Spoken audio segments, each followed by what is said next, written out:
Muy bien, entonces de veras que es algo extenso pero muy comprensible, ¿verdad? Lo que nos acabas de decir. Por ejemplo, yo estoy consciente que debo bajar de peso. Y tomé ya la decisión, porque sabemos que mientras no haya una decisión de parte de uno, puede ser milagroso el producto, la dieta, lo que sea, pero necesita uno tomar la decisión, ¿verdad? ¿Qué me aconsejas? ¿Qué paso tengo que seguir, verdad? Okay. ¿Qué me recomendarías de preferencia que tenga en mi casa para no estar con la tentación de que, ¿verdad? Hacer algo por cuenta propia. Bueno, lo ideal es no hacer las cosas solo. Aquí se necesita el trabajo de un equipo multidisciplinario, que es el médico, la nutrióloga, el acondicionador físico, ¿verdad? Terapia psicológica también es muy importante, que a veces no lo tomamos en cuenta.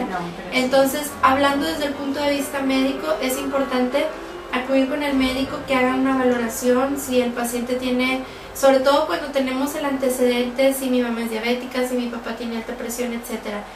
Uno como nutrióloga manejas mucho al paciente desde, por ejemplo, manejar órdenes para que se hagan exámenes de laboratorio, como por ejemplo, ¿qué exámenes sería? Un perfil de lípidos para ver cómo están los niveles de colesterol, de triglicéridos en la sangre, química sanguínea para ver la glucosa, porque a veces no creemos que pudiéramos tener los niveles de glucosa alterada, que es el azúcar en la sangre.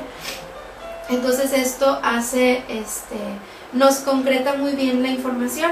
Un perfil de lípidos, una química sanguínea, un examen de orina tal vez, una biometría hemática para ver cómo están los glóbulos rojos, los glóbulos blancos. Entonces, teniendo ya esta información, una nutrióloga puede hacer una detección y si le sabe que usted trae esta alteración por medio de la dieta, ya vamos a empezar a atacarlo, pero también es importante que el médico dé su valoración. Chequeo de la presión arterial también es muy importante, porque la obesidad, el problema de la obesidad no es en sí lo que es el peso, sino lo que trae por consecuencias, ¿sí? Alteraciones metabólicas, alteraciones ortopédicas en los huesos, en los niños lo vemos muy seguido, aislamiento social, los niños cuando tienen problemas de obesidad fuerte, generalmente son niños que se aíslan, niños que no conviven, que no expresan tanto sus emociones. Y bueno, eso es desde el punto de vista profesional, pero si yo ya dije, bueno, ok, ya voy a hacer todo esto en mi casa, mientras que voy haciendo, número uno, el manejo de las porciones, ¿ok? Trabajar en que si me como 5 tortillas en cada comida, empiezo a comerme a lo mejor 4 o 3, a lo mejor todavía suenan muchas 4 tortillas, pero no son las 5 que me estaba comiendo, y empiezo a hacer un recorte diario. Es importantísimo no hacerlo solos por tanto tiempo, ¿ok? Porque sí hemos visto casos de pacientes que empiezan a trabajar solos y bajan muchísimos kilos, pero no de una manera saludable, privándose demasiado. Y una dieta es importante saber que no debe ser una dieta sufrida, ni una dieta así como que aburrida. No, la dieta tiene que ser variada. Las leyes de la alimentación hablan que la dieta tiene que ser la alimentación completa, equilibrada, variada, suficiente e higiénica o inocua.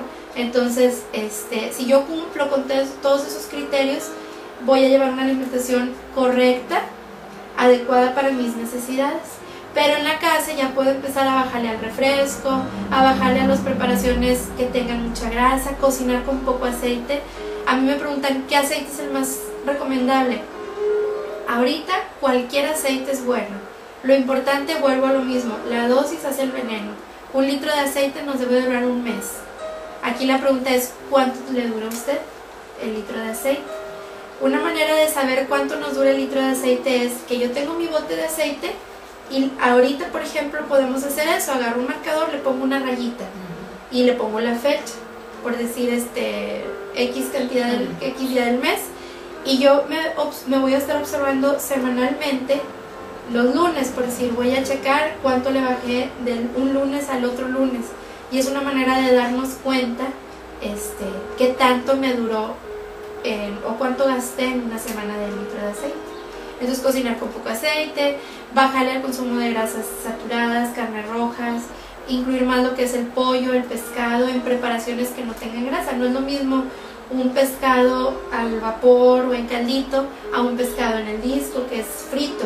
Entonces la preparación es también muy importante. Evitar alimentos que tengan grasa o azúcar añadida, como los aderezos. Como yo puedo servirme una ensalada muy completa, pero si a la ensalada le puse mucho aderezo, ya le perdí el significado a lo que yo estaba haciendo, que era la ensalada. Entonces es cuidar las porciones, evitar calorías extras, calorías añadidas, calorías que provienen del alcohol. Son calorías vacías. ¿Qué quiere decir? Son calorías que nos aumentan de peso y que no nos proveen nada, ni vitaminas, ni minerales, ni nada, simplemente me hacen que suba de peso.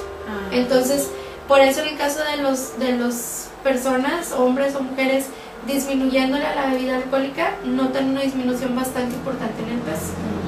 Más o menos, para que se den una idea, en cuanto al contenido de carbohidratos de una cerveza, es más o menos el equivalente a una rebanada de pan. No exactamente lo mismo, son dos grupos, ¿verdad?, diferentes, pero para que se den una idea. Entonces aquí la pregunta es, ¿cuántas rebanadas de pan se comen en un fin de semana?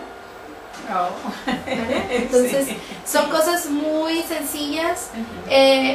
Para ver un buen efecto o un buen resultado tenemos que hacer un cambio o un pasito a la vez. Yo no voy a pretender cambiar de la noche a la mañana todos mis hábitos, porque estamos hablando de que los hábitos de alimentación son actividades que yo traigo desde que nací y son costumbres que yo tengo de mi casa cuando era soltera, cuando me casé, ¿verdad? Entonces es simplemente hacer un acople diario, poco a poquito le voy modificando, voy mejorando y a la larga vamos viendo cambios más grandes, pero ahorita hay que conformarnos con pasitos cortos para que sean pasitos cortitos pero firmes. Qué bien. No, pues de veras que sí. Bueno, un detalle, yo por ejemplo batallo mucho para tomar el agua. ¿Qué me recomendarías? Ok, el agua la podemos adquirir a través de las frutas y las verduras.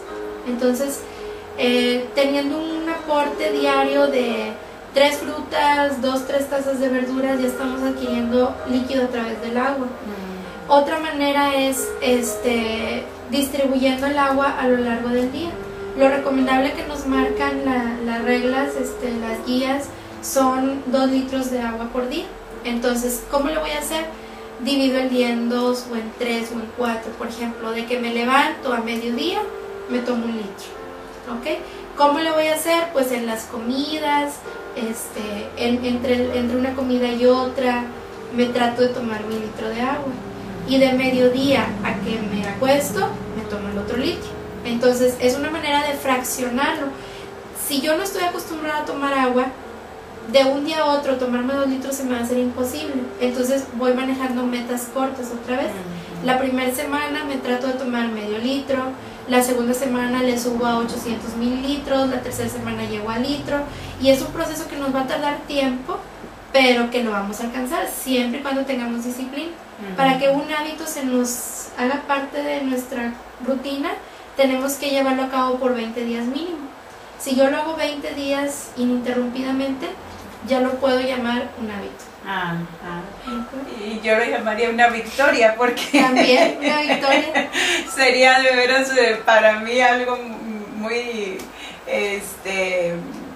porque soy sincera, no acostumbro a hacer dietas, pero yo sé que estoy mal, porque la palabra de Dios dice, ¿verdad?, que debemos de cuidar nuestro cuerpo porque somos templo del Espíritu Santo. Sí. Y es algo muy importante, ¿verdad?, que estemos cuidando de este cuerpo para la vejez, porque si no cuidamos nuestro cuerpo ahorita, vamos a tener después más problemas, ¿verdad? Así es. Y no queremos tampoco ser una carga para los hijos, ¿verdad? Hay que poner de nuestra parte ahorita. Así es. Yo